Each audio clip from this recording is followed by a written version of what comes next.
कौशल्या के दो बेटे थे, राम और श्याम। कौशल्या के पति का अच्छा बिजनेस था और वो भी एक अच्छी गृहस्थ महिला थी। बेटे बड़े हुए और पिता के साथ बिजनेस करने लगे। लेकिन एक दिन, पिताजी मैं फैक्ट्री जा रहा हूँ। ठीक है बेटा, शाम को भी ले जा साथ। रहने दे पिताजी, नई नई शादी हुई है, थोड़ा घूम फिर ले, फिर तो काम ही करना है ना। और क्या, राम ठीक ही तो कह रहा है। अब दोनों बेटों की शादी हो गई है, आप चिंता ना करें, दोनों समझदार हैं। कुछ दिनों तक तो घर में सब कुछ ठीक चलता है, लेकिन एक दिन श्याम और उसकी बीवी, माँ, पिताजी हमें हमारा हिस्सा दे दो, हम अलग रहेंगे। अरे नहीं नहीं, मैं ऐसा नहीं करूँगा। बड़ी मेहनत से मैंने ये बिजनेस खड़ा किया है, जीते जी तो मैं इसका बंटवारा बिल्कुल नहीं करूँगा। नहीं करूँगा?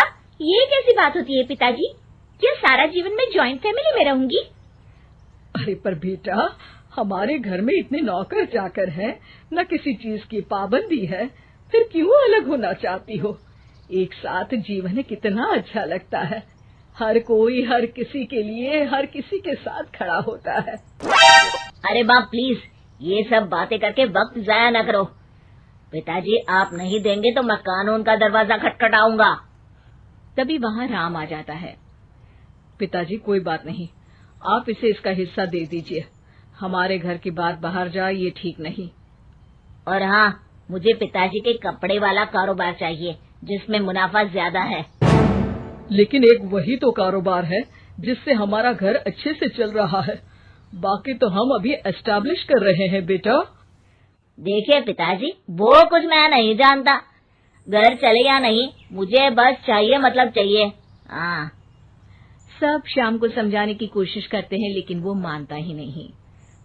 ठीक है, अगर तुम्हारी यही मर्जी है तो यही सही, लेकिन मेरी भी एक शर्त है, ये लेकर तुम इस घर में दोबारा कदम नहीं रखोगे। हाँ हाँ, तो रहना भी कौन चाहता है?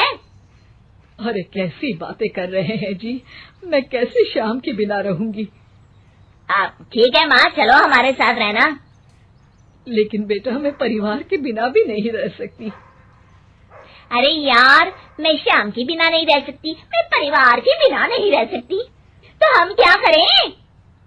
तभी वहाँ राम की बीवी आ जाती है। देखो, तुम माँ को समझने की कोशिश करो, सारा जीवन उन्होंने परिवार के साथ निकाला है। यो घर टूटना किसी को अच्छा नहीं लगता।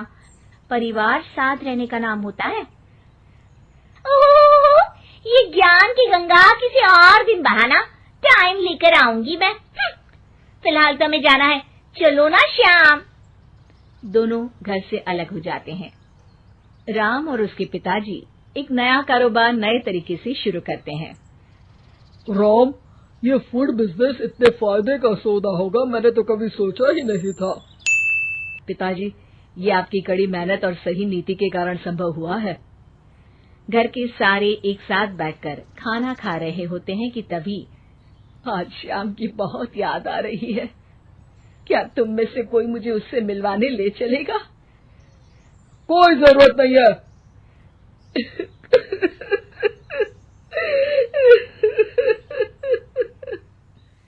कौशल्या रोने लगती है कि राम बोल पड़ता है। माँ रो मत, मैं आपको कल उसके घर ले चलूंगा। अगली शाम दोनों श्याम के घर जाते हैं, जहाँ श्याम की बीवी साड़ी नहीं बल्कि स्कर्ट पहनी होती है। साथ में उसका भाई और माँ भी होते हैं। अरे आप लोग आइए आइए, मेरी माँ और भाई भी आए हुए हैं यहाँ पर। अब श्याम कहाँ है, वो दिखाई नहीं दे रहा। श्याम को देखने के लिए आंखें तरस रही है। अरे माँ जी, वो ना आज थके हैं तो सो गए हैं। अरे ये तुम्हारे भाई के हाथ में हमारे बिजनेस की फाइल क्यों है? क्यों है मतलब? परिवार का है, काम तो संभाल रहे हैं। कौशल्या सीधे श्याम के कमरे में जाती है, पर ये क्या, हट्टा कट्टा मोटा श्याम, उसकी हालत तो खस्ता सी थी। कौशल्या श्याम को पकड़ लेती है। अरे बेटा, क्या हुआ? ये हालत क्या बना रखी है? श्याम सामने खड़े राम के गले लग जाता है। भैया मुझे माफ कर दो, मैं परिवार की किस्मत नहीं समझ पाया। और आपके खिलाफ हो गया। अरे पर हुआ क्या है? तब पीछे से श्याम की बीवी आ जाती है। होना क्या है और होगा क्या? कैसी बातें कर रहे हैं आप? चलिए ड्राइंग रूम में, मैं आप लोगों के लिए चाय नाश्ता बना देती हूँ, फिर फुटो यहाँ से। श्याम उन लोगों को बताने ही वाला होता है, लेकिन उसकी बीवी और भाई के आ जाने के कारण वो कुछ नहीं बता पाता। जब राम और कौशल्या वहां से जाने वाले होते हैं तो श्याम बोल पड़ता है, माँ भैया रुक जाओ ना थोड़ी देर। तभी उसकी बीवी आ जाती है। हाँ हाँ रुके तो थे, अब उन लोगों को अपने घर भी तो जाना है ना। क्यों माँ?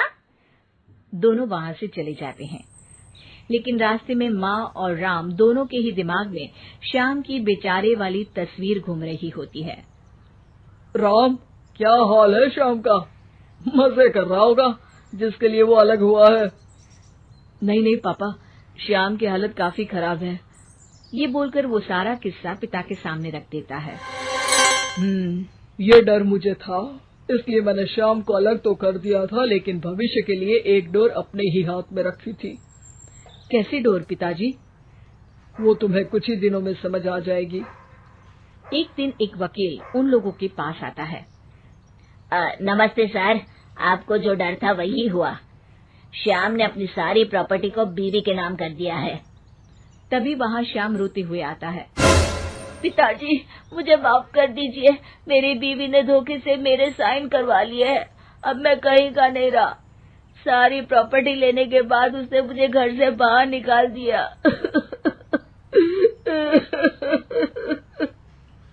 कोई बात नहीं बेटा, तुझे अकल आ गई, यही बहुत है। लेकिन आपका मेहनत से बनाया कारोबार मेरे कारण चला गया। मैंने कोई कच्ची गोली नहीं खेली है बेटा। तभी वकील बोल पड़ता है। आपकी कोई भी प्रॉपर्टी आपके पिता और भाई के साइन के बिना आप किसी को नहीं दे सकते। इसी शर्त में आपको वो कारोबार दिया गया था। अरे वाह पिताजी, आप ग्रेट हो। वैसे भी इतनी मेहनत से खड़ा किया हुआ कारोबार मैं ऐसे ही किसी को थोड़ी ना दे सकता था। और बेटा, सुबह का भूला शाम को वापस आ जाए तो उसे भूला नहीं कहते, श्याम कहते हैं।